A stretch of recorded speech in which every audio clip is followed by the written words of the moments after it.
Welcome back, guys. So I wanted to talk today about forgiveness and not hanging on to anger. And I know there's probably already eye rolling starting everywhere, but it's a very important topic. I think a lot of us think, okay, yeah, it's probably something I'm supposed to do, or God would be happy if I did it. But besides those reasons, which are good reasons in and of themselves, it's so much for ourselves as well. Like, it's the ultimate form of self-care, and allowing us to be able to move forward, get rid of these negative things that are holding us back, this bitterness, anger, resentment, all of that. Those are things that are going to impede our forward progress in life in general, and just take away our energy from where it could be used so much better. There's a couple analogies I wanted to share. Frederick Luskin was the founder of the Stanford Forgiveness Project, and he tells the story, well, rather an analogy. He says, imagine if you were a police officer and you're sitting there on the side of the road looking for speeders, and somebody whizzes past you at 90 miles an hour. So you get ready to take off after him, but suddenly as you're starting after him, your engine stalls and you're just stuck there on the side of the road. So you're like, what can I do? And you go ahead and you write the ticket and you put it in the glove box. And then somebody else speeds past, and so you write them a ticket and you shove that in the glove box as well. And violator after violator keeps going past you, and you continue writing tickets for each and every one, taking note of them and their license plate. And because you're stuck, these tickets are all unenforceable, and therefore they just start collecting, and they're taking over your car, they're spilling out of the glove box, they're impacting your life, they're starting to become a burden rather than helping. And they're not affecting the violators at all, because they're continuing to speed past and move forward in life, they're only impacting you. And so hanging on to them entails that you have to sort them and count them and deal with them. And it would be so much easier to not have to worry about any of that, because if we spend all this energy worrying about every person that offends us or we think did us wrong, that's going to really take away from becoming the best version of ourselves.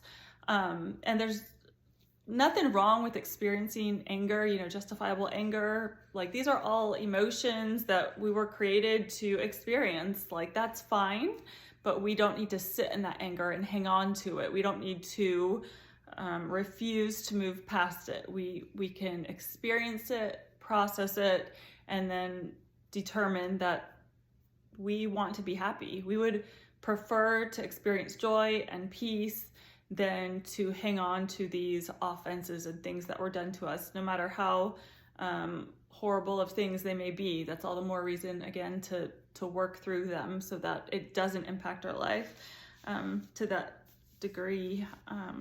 There's also a story called The Forgotten Wedge, I believe it's called.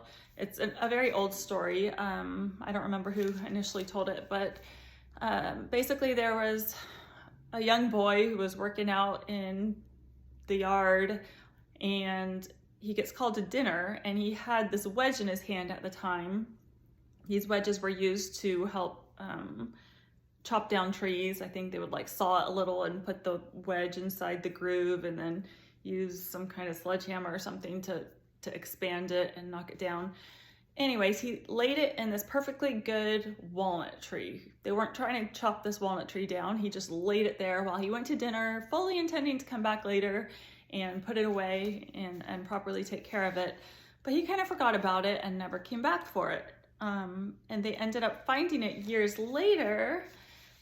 It had completely grown over. As the tree grew and the limbs kind of grew, they grew over this wedge, and it probably would have survived this rather insignificant storm if it weren't for having this wedge in it. But when a somewhat moderate storm went through the area, the whole tree ended up splitting down the middle and just collapsing because of this wedge that was at the heart of it.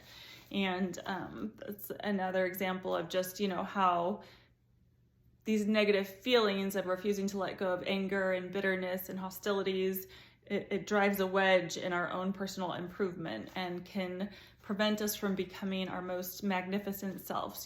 This walnut tree would have continued to grow even more magnificent, except for that small little wedge in comparison to the whole tree. It was rather small, but it was the ultimate cause of its downfall. Sometimes I feel like we think we can work around it, like, oh, I can still be a great person, and I'm not going to forgive this person, they don't deserve it, but like, I'm a good person, like, I can still be successful, I can go to work, I can be a good parent, a good human being, and I'm, that's fine. That's a side topic. They can coexist, no problem. And we don't realize the extent to which it does influence us. And I had a patient, I was a home health nurse with my last job, and most of my patients were geriatric. It was one of the requirements, is that they were somewhat homebound. So this patient that I'm about to tell you about was a rather unusual patient. He was not our normal patient that we got. He was about my age, and he actually was not at all who I expected to find when I first got the info about him. He looked very healthy when I showed up. He had diabetes, and we all know like diabetes influences and slows down wound healing, but he looked physically healthy. He was young. This had all started when he had stepped on something sharp at the beach a few months prior. And I think it didn't seem like a significant wound at the time, so he'd probably put some Neosporin and a Band-Aid or whatever. He might have even gone to the doctor initially at one point, but never followed up enough with it to make sure that all the infection was taken care of when an infection developed. He didn't have the dead material, the dead tissue removed. And so this thing that started out as a very small wound ended up having most of his foot amputated. And it was a very traumatic thing that ended up impacting his life significantly. I mean, he was my age, he had 3 young kids, and now to have a large part of your foot gone from something that could have been preventable, had he, and he was not a lazy person or like didn't care about his health. It was a very unintentional thing, especially with diabetes. There's a lot of neuropathy. They can't necessarily feel or see very well what's going on with it. And so, that is a good comparison with us. We can be good people. We don't intend to, we don't want to be unhappy, and we don't necessarily even wish ill on other people, but just our inability maybe to get past some of these negative feelings from things that we've experienced can continue to impact us, even if we have good intentions and we don't mean any harm from it. Just our inability to be able to process and deal with that hurt or negative experiences from our past can impact the rest of our life if we don't properly oust the infection, oust the negative things that are impeding our growth and our peace and happiness. So it's something that I hope we can all focus on. And I'd always kind of figured like, okay, forgiveness, it's you've either done it or you haven't done it, check mark, or you hit the button, like, have I arrived? Have I forgiven? Have I not? But I heard somebody kind of explain it more similarly to the grief process. How there's the 5 steps as explained by Elizabeth Kubler-Ross, I think.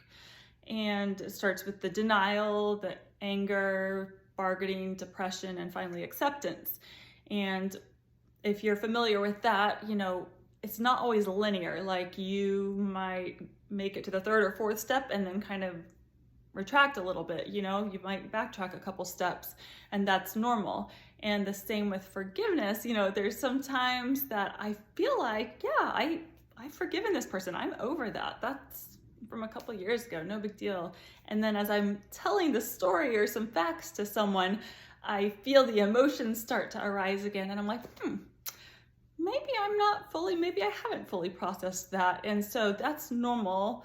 Like, as long as we're wanting to and continuing to be willing to work on it, it's not abnormal to maybe go forward, go back. Like, there can be some vacillations of our feelings with that, but as long as we're willing to and we want to make that forward progress and to work on whatever it is that is causing us to hang on to that, so that we can just be our best selves and have our best futures ahead of us, then that's what's important. So I think we can all do it, and that is a very important step in order to, before we can experience a lot of the growth ahead of us, we have to remove some of these hindrances first. That's one of the big blocks. And so I wanted to share that with you guys and hope you found it helpful.